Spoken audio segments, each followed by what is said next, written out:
Hi everyone, this is Anshu and welcome back to my channel online educator.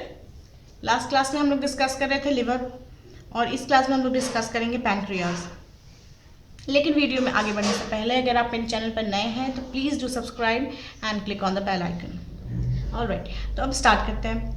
तो जैसे कि हम लोग पिछले 2-4 क्लासेस से बात करते आ रहे हैं डाइजेस्टिव ग्लैंड्स के बारे में, तो pancreas is also one of them. Pancreas एक इलोंगेटेड येलोविश ग्लैंड होता है। पैनक्रियाज कैसा होता है? एक इलोंगेटेड, जैसे कि आप डायग्राम में देख सकते हैं, ये इलोंगेटेड है, लीफ लाइक स्ट्रक्चर होता है पहली बात, और ये इलोंगेटेड है, लंबाई में होता है, ये थोड़ा सा येलोविश कलर पे होता है। उसके बाद बात करते हैं इसके लोकेशन की, तो एब्डोमिनल कैविटी में स्टमक के बिहाइंड ये प्रेजेंट होता है। कहाँ पे? देखिए यहाँ पे होता है लिवर, ठीक है, ये डुओडेनम है, स्मॉल इंटेस्टाइन का पहला पोर्शन। यहाँ पे लिवर होता है, यहाँ पे छोटा सा गॉल ब्लैडर होता है। स्टमक यहाँ होता है, स्टमक के जस्ट पीछे ये पैनक्रियाज जो है वो लाई करता है, लेकिन वर्टिकल लाई नहीं करता है, ये हॉरिजॉन्टली लाई करता है, ठीक है। ये डुओडेनम का एरिया है, ठीक है, ये स्मॉल इंटेस्टाइन का फर्स्ट पोर्शन है। इसी एरिया के अंदर, इसी कर्वेचर के अंदर ये पैनक्रियाज प्रेजेंट होता है। ऑलराइट, तो अब बात करते हैं इसके मेजरमेंट्स की। तो ये अबाउट 12 to 15 सेंटीमीटर लॉन्ग होता है, 2.5 सेंटीमीटर इसकी थिकनेस है, और वेट में ये 60 ग्राम्स का होता है। 3 पार्ट्स में डिवाइडेड है ये, हेड, बॉडी एंड टेल। जो डुओडेनम से के कर्वेचर से अटैच्ड है वो पोर्शन हेड कहलाता है, बीच का मिडिल का पोर्शन बॉडी है, और जो इलोंगेटेड स्ट्रक्चर है वो टेल कहलाता है, ठीक है। तो अब बात करते हैं इसके डक्ट्स की। तो मेन जो ये हेपेटिक डक्ट एक आ रहा था, जो कि हम लोगों ने पढ़ा था लिवर में, तो ये हेपेटिक डक्ट जो आता है वो पैनक्रियाटिक डक्ट से अटैच्ड हो जाता है। जब ये पैनक्रियाटिक डक्ट से अटैच हो जाता है तो दोनों एक ओपनिंग में ओपन होते हैं डुओडेनम के अंदर। उस ओपनिंग को कहते हैं हिपैटोपैनक्रियाटिक एम्प्यूला। क्या कहते हैं? हिपैटोपैनक्रियाटिक एम्प्यूला, ठीक है। एक और पैनक्रियाज का डक्ट होता है जो कि ऐसे डुओडेनम से ऐसे साइड से अटैच होता है मेन पैनक्रियाटिक डक्ट में।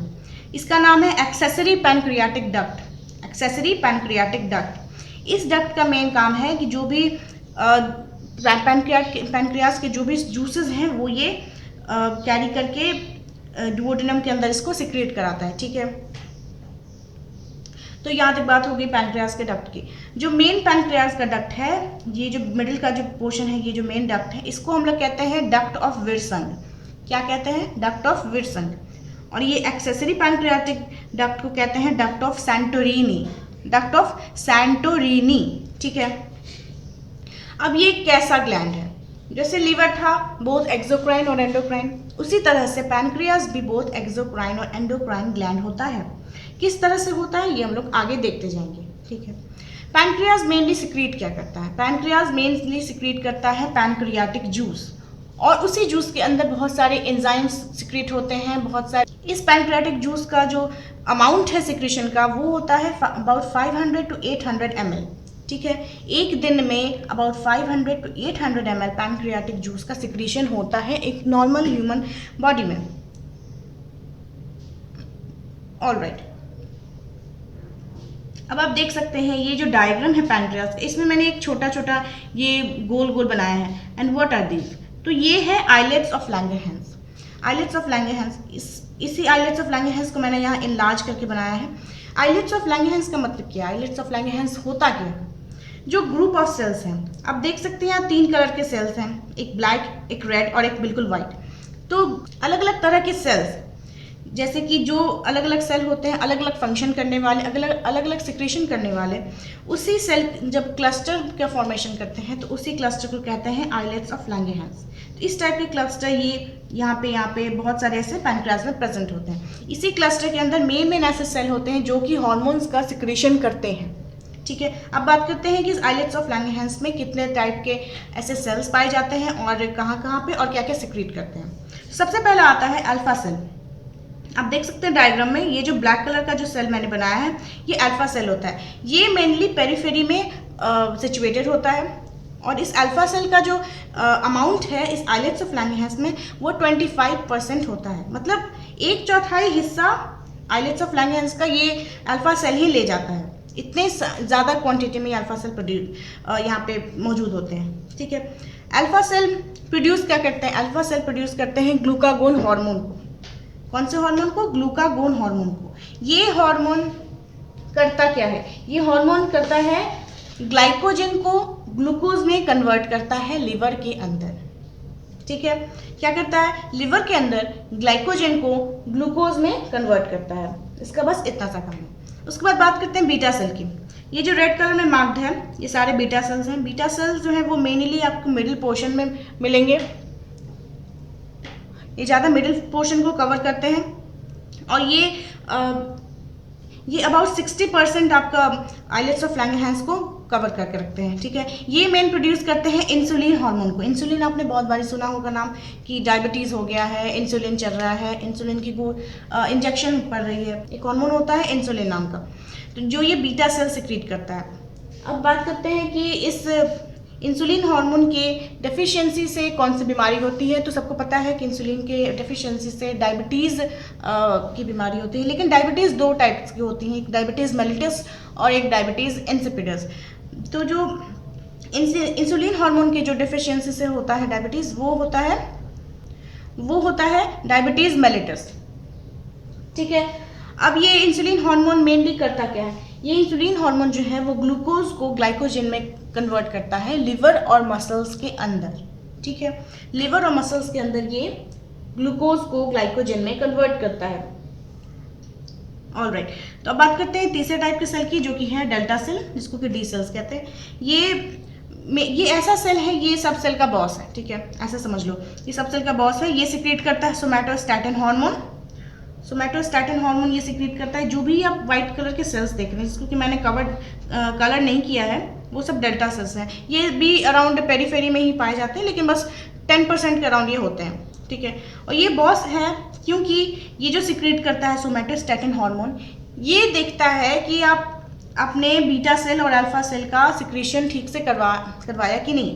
ठीक है, अल्फा सेल बीटा सेल ठीक से काम कर रहे हैं कि नहीं, अपने सिक्रीशन को सही टाइम पे सही क्वांटिटी में सिक्रीट कर रहे हैं कि नहीं, ये सब काम देखता है सोमैटोस्टैटिन हार्मोन, इसलिए ये बॉस वाला हार्मोन है। ठीक है, उसके बाद बात करते हैं चौथे टाइप की, जो कि पैनक्रियाटिक पॉलीपेप्टाइड सेल्स, जिसको कि हम लोग पीपी सेल्स कहते हैं। ये भी एक तरह का इनहिबिटर है। ये इनहिबिटर इस टाइप से है कि ये देखता है कि पैनक्रियाज में जो पैनक्रियाटिक जूस है वो सही क्वांटिटी में, सही टाइम पे, सही अमाउंट में सिक्रीट हो रहा है कि नहीं।